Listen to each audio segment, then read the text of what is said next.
zabibu na kuitengeneza, wala hakutakunywa katika divai, hutakunywa katika divai yake, wala kuichuma, kwani italiwa na mabuu.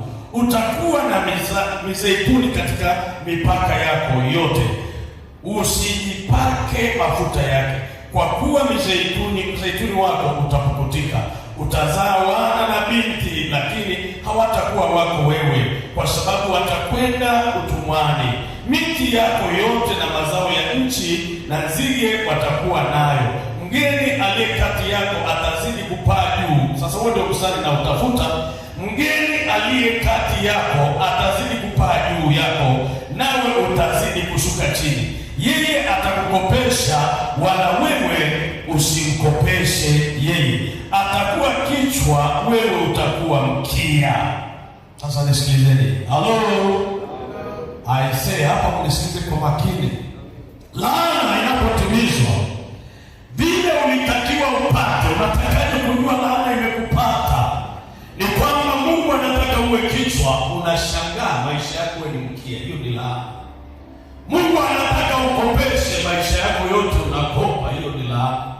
Mungu anataka uwe tajiri, matokeo yake wewe ni maskini. Hiyo ni laana. Wakati Mungu alikusudia ukae kwenye umande, unakaa jangwani. Wakati Mungu alikusudia ule chakula kinachotosha, unakula chakula kisichotosha. Hiyo ni laana.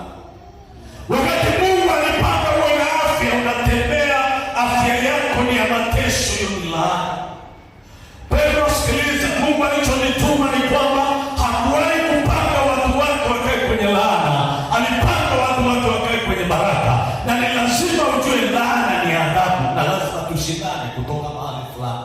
Ziko laana zisizoondoka za milele, ziko laana zinazoondoka. Narudia tena. Ziko laana ambazo Mungu alipanga ziondoke maishani. Ziko laana ambazo hazitaondoka. Laana zilizotakiwa kuondoka lazima ziondoke, na zile ambazo hazikutakiwa zisiondoke, hizo tutaziangalia hivyo. Lakini sikiliza, kuna laana lazima ikuache.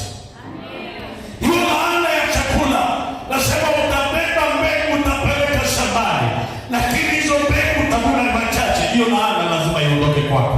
Lazima unapojua kwamba Mungu anataka laana isiwe kwako, unapopanda mbegu lazima zizae. Almatusi lazima zizae. Ukiona mbegu hazizae, anza kuona alama za laana. Ukiona biashara haikui,